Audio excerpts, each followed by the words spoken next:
This meeting is being recorded. Well, hello, everyone, and welcome to Health Chats Among Friends. My name is Deidre Kindred. I'm a nurse advocate, educator, and navigator. And tonight on Health Chats Among Friends, I have two great friends tonight, and we're going to be talking about Dementia Care Warriors. But before we do that, I'm going to have Layla Moore introduce herself and tell us a little bit about who she is, and then we'll have Veronica introduce herself as well because she is our guest speaker. So Layla. Hi, Deidre. Thank you so much for having us. So several years ago, Veronica and I crossed paths when I was working at the Alzheimer's clinic in Dallas, and she was on the board of the Alzheimer's Association. And we clicked, have a lot in common, live in the same area. And I'm just truly grateful to be part of her initiative, Dementia Care Warriors. Both of our mothers, young onset Alzheimer's. So we have that in common. Although my journey has ended with my mom, Veronica is in the weeds of it all right now. So, currently, I work for Carver Heights Estates. We're assisted living in Arlington, and I serve on Veronica's board as community outreach. So thank you for having us tonight, and we appreciate it, and I look forward to Veronica talking and sharing. Yes, me too. So Veronica, it's your turn. Sure. So as you said, I'm Veronica Shanklin. I am the founder of Dementia Care Warriors, which is a 501c3 nonprofit whose mission is to provide non-medical resources and support to caregivers caring for a loved one with Alzheimer's or dementia or related dementia. A little bit about me, I have been a full-time caregiver for a little over 8 years. I was living in Chicago, single, bachelorette, living my best life, and my mom was taking care of my grandmother back in Dallas, and my grandmother had an Alzheimer's diagnosis. And I could see that my mom was struggling taking care of my grandmother. And so eventually, after going back and forth, over time, I decided I needed to move home. So then I moved home and took care of both of them until my grandmother passed away in 2017. And so now it's just my mom and I'm her caregiver. And so over the course of that journey, I became a really passionate advocate for caregivers. As someone who was searching for information, as someone who was searching for resources, and having been blessed to come across the resources that I came about, I want to make sure that I share those with as many people as possible. I want to make sure that as caregiving can be such a lonely journey, that my organization builds community amongst caregivers. And that's one of the ways we fulfill our mission is through support groups, through building that caregiver community, through education and events, workshops, symposiums, and then also initiative that we are hoping to begin later on this year is respite scholarships, because every caregiver needs a break. Oh my goodness, yes, that's awesome. So first of all, I love it because the caregivers are always forgotten or neglected, because as a former caregiver myself, personally, not professionally, it can wear you out and you feel so alone and lost, and sometimes you don't know who to ask help from. So Dementia Care Warriors is here for that reason. Absolutely. Yes, right? Ma'am. So tell me some of the things that you have going on specifically, like what areas are you geared toward? Are you in Dallas? Are you in Fort Worth? Are you online? All those questions. Okay, so we were actually founded at the end of 2019. So December 2019 is when we were official. And so, of course, moving into 2020 is when the pandemic hit. So we had to, the beginning of the programs that we had started, we had to transition to virtual. So we hosted a virtual support group literally every Friday for the first year of the pandemic, which allowed us to have members from, other states. Right. So that was always a good time. And we did it every Friday because everyone was at home, it was like, what else do we have to do? And also that isolation was even, taken to another level because of the pandemic. So we did virtual support groups over those 2 years. We have an annual event called Revive Refresh. And so That event has been virtual the last 2 years. This year, we are praying that we will be able to do it in person. And that's August 13th in DeSoto. And so we always have, for the last 2 years, we've had 4 speakers on various topics, from legal and financial awareness and services, to a motivational speaker, to improv for caregivers, compassion fatigue, just a number of topics that I think are really beneficial for caregivers. And so we're in the beginning stages of planning for August right now. We do have the date and the venue locked in, but we are on a roll to planning for that. We're taking our support groups back to in person in April. So we were in person in the fall, and then the new variant came, so that sent us back virtual. And then now for the spring, we'll be going back to in person. So we have our first in-person meeting coming up. We meet on the first Thursdays of the month. So we have I don't know how specific you want me to get with what we have going on, but we have a fundraiser this coming weekend. We're doing a 5K fun run. And then one other thing I want to mention is that we're doing an open house for anyone that wants to learn more about Dementia Care Warriors. And so even if you missed that open house, we'll still have all the materials and whatnot from that to be able to share. But this is for volunteers, this is for donors, this is what anyone, and it's for caregivers, it's for anyone in the community who wants to learn more about Dementia Care Warriors. So that is coming up in May. Oh, that's amazing. So you're gonna be in person starting April on Thursdays. So you still want to do the online, because I bet your audience expanded exponentially. So it's kind of a resource thing right now, because there was a point when I tried to do online and in person, but with me being the sole facilitator, right, kind of got a little challenging. So right now we're just doing online. If I find a volunteer who wants to help out and facilitate once a month, then I definitely be willing to go back to that. But for now, it's just going to be in person, and then we'll go from there. So for the audience information, what are you looking for in a volunteer? Ideally, so I've had a volunteer before that that ended, but she was a former caregiver for her mom herself. Right. And so that's always helpful to have someone who can definitely relate on that level. And then someone who is familiar, with the disease and with education, from the disease and all those sorts of things. So that's a start. And then just that connection, and being able to talk to them from there and see if it's a good fit. Yeah. So I heard in your story that it was your grandmother and your mother taking care of your grandmother, and then your grandmother left us, and now you are taking care of your mom. So how do you care for you? It's a roller coaster. Sometimes I'm better at that than I am, at other times. But I think it's something that I always preach, that you have to be intentional about. You have to, I mean, sometimes people will ask if you need help, but you have to not be afraid to reach out and ask for help.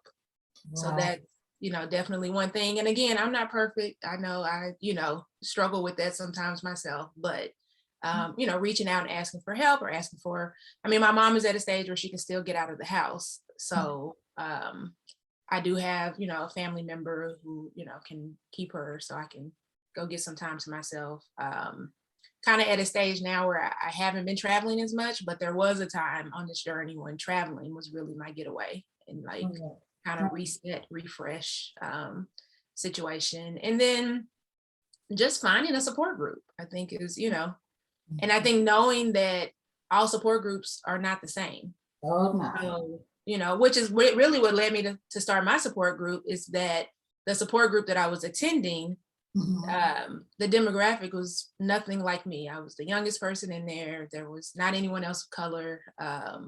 And we were just facing different things. It was a lot of older women who were taking care of their husbands, and just kind of on a different journey. So just being able to, to kind of jump around, search around until you find something that's a good fit for you.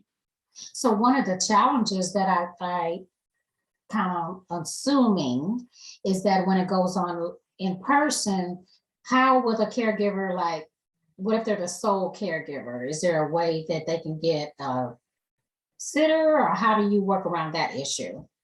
At this point, it's really just, whoever can make it. And we try to give you enough notice that if you need to make arrangements that, you can do that. So that's the people who are able to come are able to make, the arrangements to be able to attend. And the thing about it is, like, it's really a break for us, because before the pandemic, when we first started and we were doing the in-person support groups, we were meeting at Gloria's.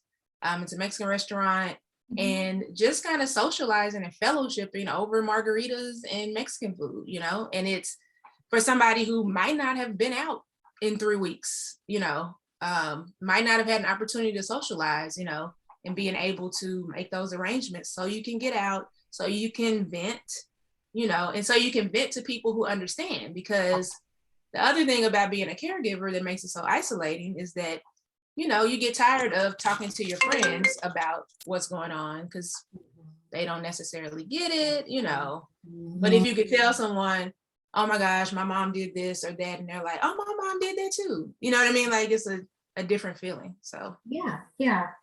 And that's what a support group is supposed to be. That, I hate to say it, but it's that me too in a good way. Right. It's like, somebody else, even though it's not a great thing, but they're going through it too, and you're human, so your feelings are natural. Right. And it's a learning experience, so talking to other people who might have dealt with something, that you're dealing with, be it, my mom is not really eating, or just like in one support group, I learned about neuropsychologists. And a lady told me about an evaluation that she had, or an assessment that she had had from a neuropsychologist, and it kind of explained what it was. And so at the beginning of our journey, I had my mom do that same assessment, and I'm glad that I did, where she was, on the spectrum in all these different areas, from executive function to reflex. Wow. Something I never would have even known. Our neurologist didn't suggest it, but I never would have known about it, but I learned about it in a support group. So it's also that learning space where you can, Absolutely. And the resource finding and strategic situations that you can exchange ideas and tips and things like that. I think it's wonderful. Because as a caregiver, sometimes you feel like, oh, I don't want to ask anybody because I don't want to look stupid, or whatever it may be, Yeah. And Deidre, we don't have a centralized hub, for those of us who are going through it. Like Veronica said, I mean, my experience was the same. I went into a support group and everyone was older than me. Nobody looked like me. Nobody was my age, in my late 20s, early 30s, and so the obstacles I was facing, they weren't facing. And I didn't have anything at all. So when Veronica started this, that's what made me be so drawn to it, because we need that. We need that support across the board, and a resource hub so that you can go, and that's long term, that things that we have planned, which I like for Veronica to touch on, our strategic planning and the things that we have coming down the pike, because there's some really good things.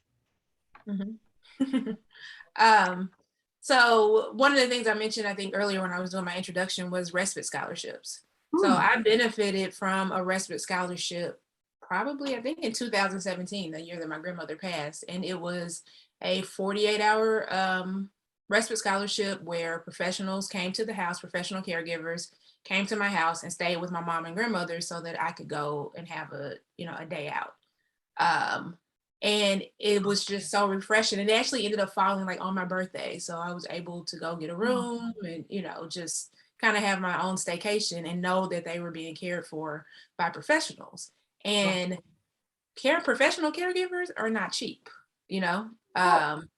right. And so that's one reason that a lot of us do not have caregivers, and we're doing this on our own, because who has $20 to $25 an hour, to pay for that type of help? So we want to be able to provide that in the form of a respite scholarship, and partnering with home health agencies to provide that care. And starting with, even if it's something just a day, maybe it's 8 hours that you can get Yeah. out the house. Yeah, go You get your know. nails done. Yeah. Yeah. Exactly.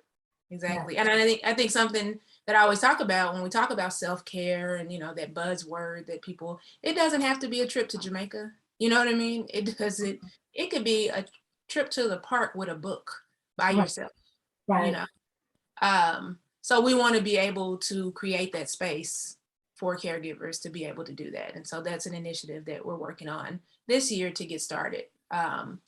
This past Christmas, we did, instead of the respite scholarships, we actually did Visa gift cards. And so we gave $250 Visa gift cards to 4 care warriors who have been active in our community, and who actually all 4 of them are caring for their mothers. And so they've, been in our support groups. And so we wanted them to just be able to do something for themselves. And so that was our Christmas gift to them. So, as we continue to grow, we will continue to do more, even more, and, be able to help and impact as many caregivers as possible.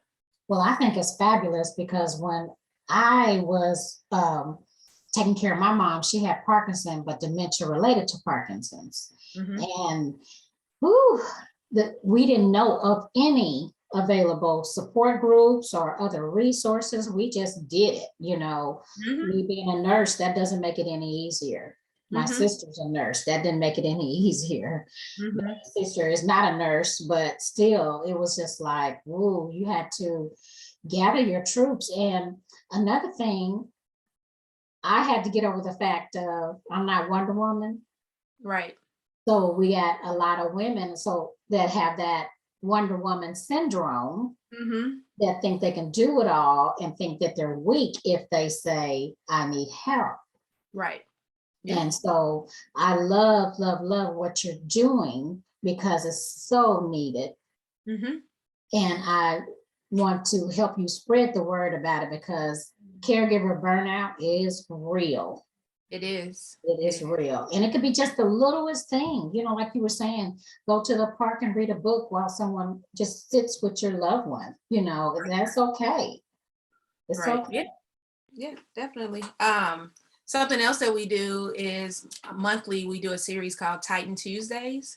And so it's an interview series where we interview what I refer to as Titans in the senior care and Alzheimer's community. And so again, they say if there's something that you want done and you don't see it done, then do it yourself. And that's kind of where I come in with Dementia Care Warriors and, the spaces where I see that things would be helpful, and may be missing in our community. I want to bring that to the table. And so Titan Tuesdays, I try to cover topics that are not necessarily covered as much by mainstream organizations because they're, so big, they have so much red tape, they can't talk about everything. So like one of the topics was CBD 101 for Alzheimer's and dementia, because that's a topic that a lot of caregivers have questions about, who do you ask, where do you go? And that's, so I interviewed, there's a local CBD store here that's, it's called the Wheat Spot in Bishop Arts. It's also one in Deep Ellum. And so I interviewed the owner of the store just to talk about how CBD can be helpful, for Alzheimer's and dementia, to talk about sourcing and, explain necessarily want to get what you see on the, counter at the gas station.